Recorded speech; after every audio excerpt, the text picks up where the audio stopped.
Let's go back to the United States now, because it's taken a while, but in a few hours' time, Donald Trump's travel ban will actually come into effect.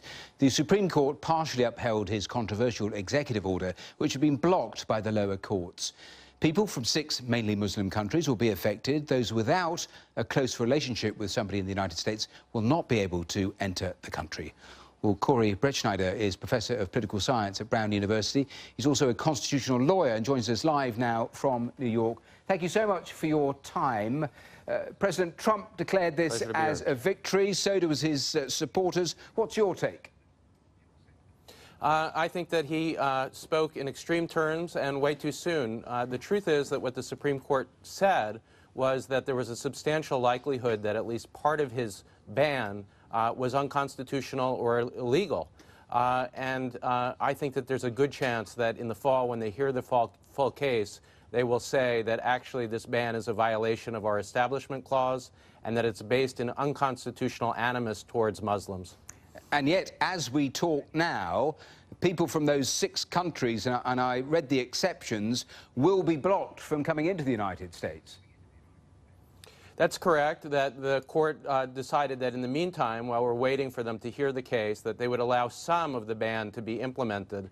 But it's important that there's a good portion, anyway, of the ban that remains not in effect because of the worry about its legality. So if you have, you're from one of these countries and you have what the court calls a bona fide relationship, meaning that you want to attend university and you have an invitation to do so, or you're going to give a lecture, or you have a relative in the United States, the court's command to the Trump administration, its demand was that they allowed these people in and that the ban would not be in effect. Now, they've interpreted these rules in a narrow way. They've said that grandparents, for instance, are not a bona fide relationship, so that might cause more confusion in the courts. I mean, you talk about the full hearing that comes in October, but isn't Yes. the likelihood that actually they will enforce and underline what they've already partially decided here, and more or less the ban we've got now is more than likely to be the ban that we have going forward? No, I don't agree. The legal arguments, I think, are clearly suggesting that this ban is unconstitutional. Trump's statements repeatedly have suggested that it's based in anti-Muslim animus, not just during the campaign, but very recently when he talked about his preference for a non-politically correct version of the ban. That's clearly a reference, I think, to Islam. So when the courts take this up, I think they're going to look at the full record, and they're likely to find that it is unconstitutional. What they've already said, and this is... Sorry, on this point, why wouldn't they already have come to that conclusion, given that they've looked at it enough to say this portion can stand, this portion can't? I don't understand that part. I see. This is just a preliminary discussion and decision about what to do in the meantime before a full hearing. And what they already did say was not just that it's likely, but that this is the standard. It's substantially likely that a large portion of this ban is illegal, unconstitutional, or a violation of statute.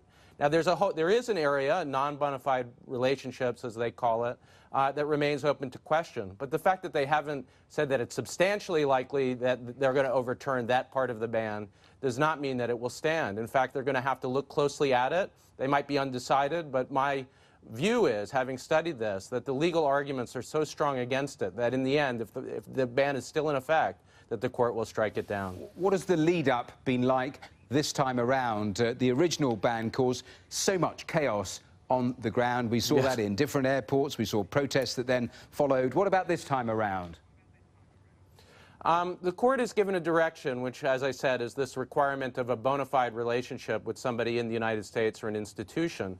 Now, the Trump administration is interpreting this in as narrow a way as possible. I think there should be and will be challenges from people who, for instance, have a grandparent in the United States that say, hey, I have a right under the Supreme Court's ruling to come in. Now, the Trump administration is going to have to go back to court because they've interpreted what they were told in such a narrow way. And I think, frankly, this chaos, what's likely to result in confusion, points to the underlying fact that there is no independent rationale for this ban aside from the anti-Muslim animus. And that's just likely to cause chaos. You say that, you accept that the president has the right to make decisions on immigration, to make decisions on keeping America safe. You accept that fundamental principle that does exist. He has the right to use security as a criteria in implementing an immigration policy without question, and there's extreme deference to the executive on that point. But what he does not have the ability to do under our Constitution, and this is a fundamental principle, is make any policy based on animus towards a religion, that's our Establishment Clause and our Free Exercise Clause, or based on race or ethnicity, that's our Equal Protection Clause. And I think when the courts look at this very closely, what they're going to see is, although he claims there's a security rationale, the administration has never been able to articulate it. They've never given a study or an argument as to why these 6 countries, why there's an improvement over the previous administration's way of vetting people coming into the country. And the result is going to be that there's no there, that there is no security rationale. What there is instead is prejudice, and that's unconstitutional in our system. Well, Corey Brettschneider, thank you so much for taking time to join us here on the programme. It's worth just saying that national security advisers are due to give a briefing in the next hour or so to give us the latest details about the implementation of this travel ban. So we'll bring you details just as soon as they become clear.